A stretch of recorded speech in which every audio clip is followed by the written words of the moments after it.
Hi friends, welcome back to my അമ്മച്ചി kitchen. ഇന്ന് നമുക്ക് പാവയ്ക്കായും കൊണ്ട് ഒരു അടിപൊളി റെസിപ്പി ഉണ്ടാക്കാം. നല്ല പാവയ്ക്ക കിട്ടിയിട്ടുണ്ട്. അപ്പോൾ ഒരു വ്യത്യസ്തമായ കറി ഉണ്ടാക്കാമെന്ന് വിചാരിച്ച് അതിന് വേണ്ടിയിട്ട് പാവയ്ക്ക എടുത്തിട്ടുണ്ട്. ഇപ്പോൾ ഒരു പാവയ്ക്ക മതിയാവും. തക്കാളി, കൊച്ചുള്ളി ഇടുവാണെങ്കിൽ അത്രയും നല്ലതാണ്. കൊച്ചുള്ളി പൊളിച്ചെടുക്കാമെങ്കിൽ കൊച്ചുള്ളി, പിന്നെ ഇല്ലെങ്കിൽ ഒരു സവാള, പച്ചമുളക്, ഇത്രയും സാധനങ്ങളൊക്കെ മതി. ഇതുകൊണ്ട് നമുക്ക് നല്ല അടിപൊളി ഒരു കറി ഉണ്ടാക്കിയെടുക്കാം.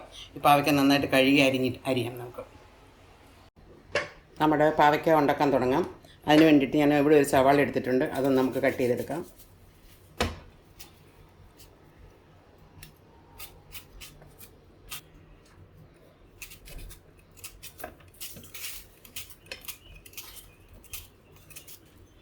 സവാള, കൊച്ചുള്ളി ആവശ്യത്തിന് ഇടണമെങ്കിൽ ഇഷ്ടം പോലെ കൊച്ചുള്ളി ഇടുവാണെങ്കിൽ നല്ല ടേസ്റ്റ് ആയിരിക്കും. ഞാനിവിടെ ഒരു സവാളയും കുറച്ച് കൊച്ചുള്ളി ഇടുന്നുണ്ട്.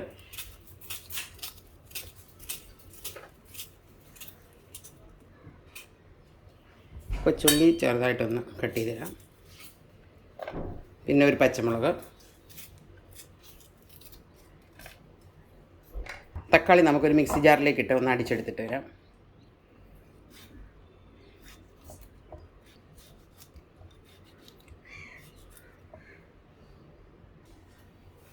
നമ്മുടെ പാവയ്ക്ക ചെറുതായിട്ട് വട്ടത്തി അരിഞ്ഞെടുക്കാം.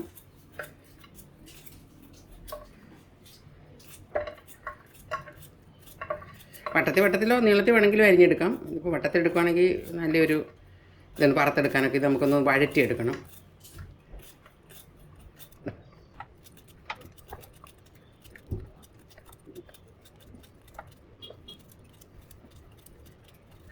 നമുക്ക് പാവയ്ക്ക ഒന്ന് വഴറ്റിയെടുക്കാം. ഒത്തിരി അങ്ങ് വറുത്തെടുക്കണ്ട, ജസ്റ്റ് ഒന്ന് വഴറ്റിയെടുക്കാം. അതിന് വേണ്ടിയിട്ട് കുറച്ച് എണ്ണ ഒഴിച്ച് കൊടുക്കാം.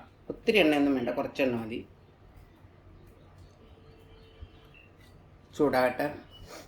എണ്ണ ചൂടായിട്ടുണ്ട്. നമുക്ക് പാവയ്ക്ക അതിലേക്ക് ഇട്ട് കൊടുക്കാം.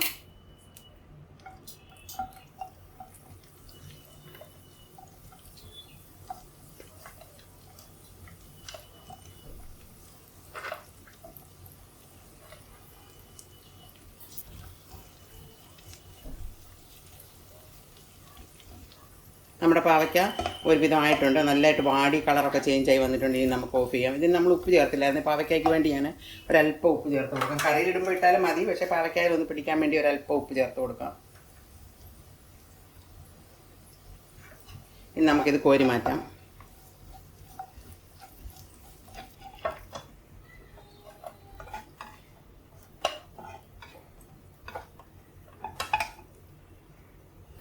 ഇനി ആ പാനിലേക്ക് തന്നെ നമുക്ക് അതിൻ്റെ ഉള്ളിയൊക്കെ വഴറ്റിയെടുക്കാം. ഒരല്പം എണ്ണയും കൂടി ഒഴിച്ചു കൊടുക്കാം. ആവശ്യത്തിനുള്ള കടുക് ഇട്ട് കൊടുക്കാം.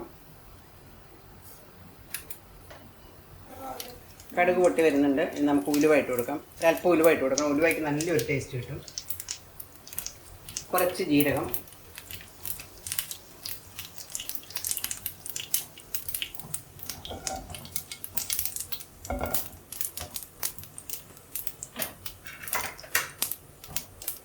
കൊച്ചുള്ളി, സവാള,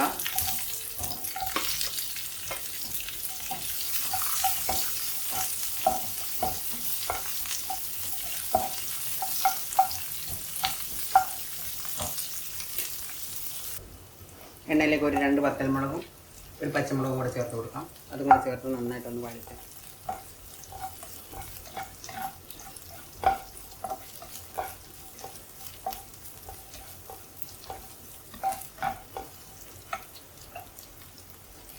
കുറച്ച് കറിവേപ്പില,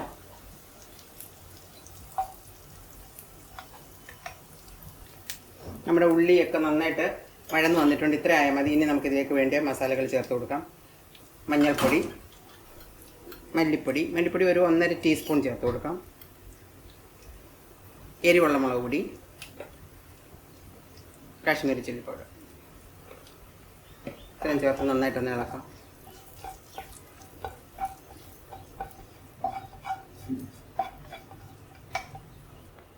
നമ്മുടെ മസാലയൊക്കെ നന്നായിട്ട് മൂത്തിട്ടുണ്ട്. ഇനി നമ്മൾ എടുത്ത് വെച്ച ടൊമാറ്റോ ഞാൻ മിക്സിയിൽ ഒന്ന് അടിച്ചിട്ട് വന്നാണ് അത് ചേർത്ത് കൊടുക്കാം.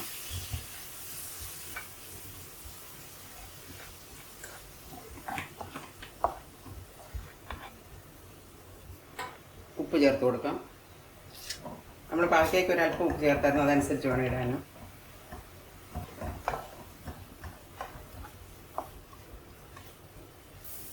നമ്മളുടെ ടൊമാറ്റോ ഒക്കെ നന്നായിട്ട് വെന്ത് വന്നിട്ടുണ്ട്. ഇനി നമുക്ക് ആവശ്യത്തിനുള്ള പുളി ചേർത്ത് കൊടുക്കാം.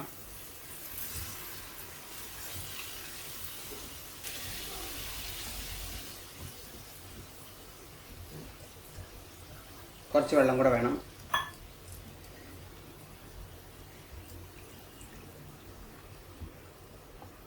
ഈ ഒരു കറി നല്ല പുളിയും എരിവും ചെറിയൊരു മധുരവും എല്ലാം കൂടെ ചേർന്ന്, അപ്പം നമുക്ക് എത്ര പാവയ്ക്ക കഴിക്കാത്തവരും കഴിച്ചു പോകും. അത്ര നല്ല ടേസ്റ്റുള്ളൊരു കറിയാണ്. ഉപ്പൊക്കെ നല്ലതായിട്ടുണ്ട്, പുളിയും പാകത്തിനുണ്ട്. നമ്മൾ ടൊമാറ്റോ ചേർത്തിട്ട് പിന്നെ പുളി, ഒരു ടൊമാറ്റോ ഒരു കുറച്ച് പുളിയും കൂടെ ചേർത്താൽ മതി, ഒത്തിരി പുളിയൊന്നും വേണ്ട. അതൊന്ന് തിളച്ച് വരട്ടെ. നമ്മുടെ കറി നന്നായിട്ട് തിളച്ച് വന്നിട്ടുണ്ട്. ഇനി നമുക്ക് ഒരല്പം ശർക്കര ചേർത്ത് കൊടുക്കാം. അത് നമ്മുടെ എരിവും പുളിയും എല്ലാം ഒന്ന് ബാലൻസ് ചെയ്യാൻ വേണ്ടി ഒരല്പം ഇത്ര മാത്രമേ ചേർത്ത് കൊടുക്കുന്നുള്ളൂ. ഇതിൽ കൂടുതൽ ചേർക്കാൻ ഇഷ്ടമുള്ളവർക്ക് ചേർത്ത് കൊടുക്കാം. ഇല്ലെങ്കിൽ ചക്കര ഇല്ലെങ്കിൽ ഒരു സ്പൂൺ ഒരല്പം പഞ്ചസാര ചേർത്ത് കൊടുത്താലും മതി. അതും കൂടെ ചേർത്ത് ഇളക്കിയതിന് ശേഷം നമുക്ക് പാവയ്ക്ക അതിലേക്ക് ഇട്ട് കൊടുക്കാം.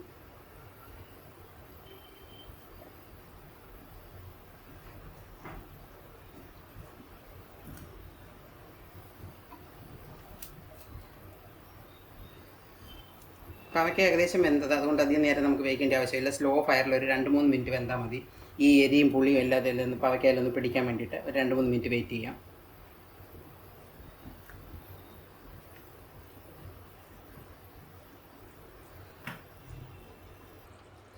അങ്ങനെ നമ്മുടെ പാവയ്ക്കക്കറി ഇവിടെ റെഡി ആയിട്ടുണ്ട്. ഒരു സൂപ്പർ ടേസ്റ്റി കറി ചെയ്ത് നല്ല എരിവും പുളിയും ചെറിയ മധുരം ഇല്ല, കറിയാനില്ല, ശകലമേ ഞാൻ ചേർത്തുള്ളൂ. ഇച്ചിരി ചേർത്താലും നല്ലതാണ്. ഞാൻ ഒരല്പമേ ചേർത്തിട്ടുള്ളൂ. ഇത് നല്ലൊരു ടേസ്റ്റാണ്. പാവയ്ക്ക ഇഷ്ടമുള്ളവർ ഇല്ലാത്തവരും, ഇഷ്ടമുള്ളവർക്ക് പിന്നെ പറയണ്ട, ഭയങ്കര ഇഷ്ടമാകും. ഇഷ്ടമില്ലാത്തവർ പോലും ഇത് കഴിക്കും. അത്രയ്ക്ക് നല്ല ടേസ്റ്റിയാണ്. ഇത് നല്ലതായിട്ടുണ്ട്. ഇനി നമുക്ക് ഒരല്പം കറിവേപ്പിലയും കൂടി ഇട്ടിട്ട് ഫയർ ഓഫ് ചെയ്ത് ഒരു പാനിലേക്ക് മാറ്റാം. ഇതാ കണ്ടാൽ തന്നെ അറിയത്തില്ല, നല്ല ടേസ്റ്റിയാണ്. നമ്മളുടെ കറി ഒരു പാനിലേക്ക് ഒഴിക്കാം.